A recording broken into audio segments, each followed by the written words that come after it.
Саламатсыздарбы? Биз комнатабызда өстүргөн көпчүлүк гүлдөрдүн арасында ушундай дагы ауккуба японская же болбосо золотое дерево деп коебуз. Бул гүлдүн жалбырактары ушундай чарала болуп, жашыл, сары болуп тургандыктан бул гүлдөрдү ошондой алтын дарагы деп атап келебиз. Бул гүлдөр негизи Японияда, Кытайда, ошондой эле Кореяда көп кездешет. Бул гүлдөр эшикте эле өскөн дарак.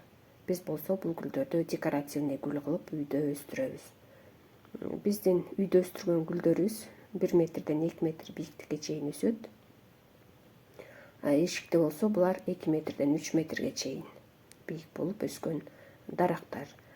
Бул гүлдөр жарык жерде жакшы өсөт, бирок күн тийген, тик тийген жерден кичине алысыраак болуш керек. Сууну дагы жакшы көрөт, ошондуктан бул гүлдөргө жайкысын жалбырактарына күндө суу чачып турабыз. Сууну бергенде дагы бир жумада 2-3 жолу беребиз. Жайкысын, кышкысын болсо бир жумада бир бергенибиз жетиштүү болот. Ошондо дагы хлору жок, жумшак суудан, комнатный температурадагы суудан беребиз. Башка гүлдөргө бергендей эле бул гүлдөргө дагы жаздан баштап биз удобренияларды берип баштайбыз. Жазында бул гүлүбүзгө азот кошулган удобрения беришибиз керек, 1 айда 2 жолу. Жайкысын болсо минеральный комплексный удобрениялардан беребиз.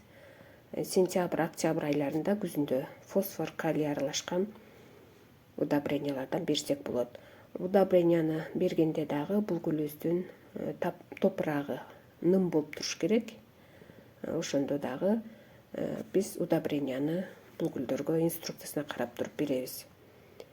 Бул гүлдөрүбүздүн үстүн кесип форма берип турсак, астыларынан көп жалбырактары, бутактары чыгып пышный болуп өсөт. Кичирээк гүлдөрүбүздү жыл сайын горшогун которуп турсак болот.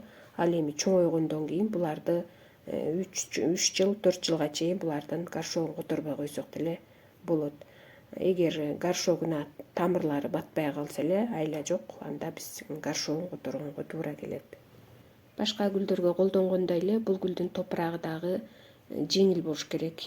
Ошондой эле горшоктун түбүнө сөзсүз керамзиттен салып дренаж кылабыз.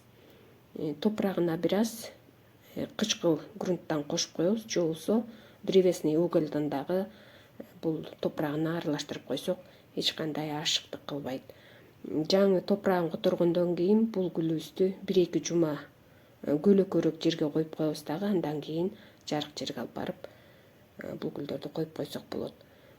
Башка гүлдөрдүкүндөй эле бул гүлдөн дагы черенок чыгарып көбөйтүп алсак болот. Өзүнүн жаш сабагынан, бутагынан 10-15 сантиметр кесип алып, үстүнөн 2-3 жалбырагын калтырып, тепличный условия кылып, корневингге малып туруп өстүрүп алсак болот. Бул гүлдөргө дагы жакшы кам көрбөсөк, ар кандай оорулар түшөт, ооруп баштайт. Жалбырагы саргарып баштаса, жарык көп тийип, көп болуп, булар жалбырактары күйүп баштаган болот. Ошондо буларды кичине көлөкөрөөк жерге коебуз. Эгер жалбырактары күрөң болуп, чирип, точкалар түшүп баштаса, анда бул гүлдөргө ным көп болгон болот, сууну көп куюп аткан болобуз. Же болбосо грибковый оорулар түшкөн болот. Ал убакта дагы гүлүбүздүн жалбырактарын жакшылап карап, эгер оору түшкөнүн байкасак, анда дарылап айыктырып алсак болот. Жашыл туруп эле бул жалбырактары дагы түшүп баштаса, суу көп куюлган болот. Же болбосо сквознякта туруп калган болот. Ал убакта дагы булардын оордун карап башка жерге которобуз. Шитовка түшөт, паутинный клещ түшөт, мучнистый червец түшөт. Ошол убакта ар кандай фунгицидтин жардамы менен бул гүлдөрдү айыктырып алсак болот. Баарыңыздарга ийгилик каалайм.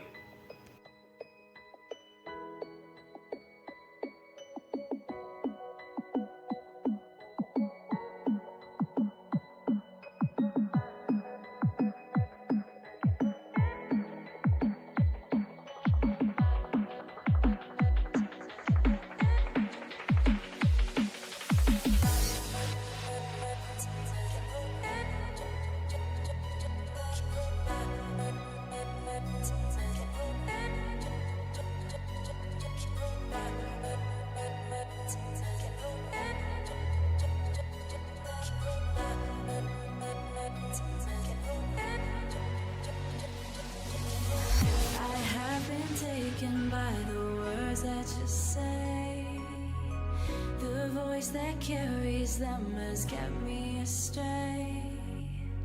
Too soon to act on it, can we ever be? That all depends on what you're feeling from me. Let me show you all the way. Let me show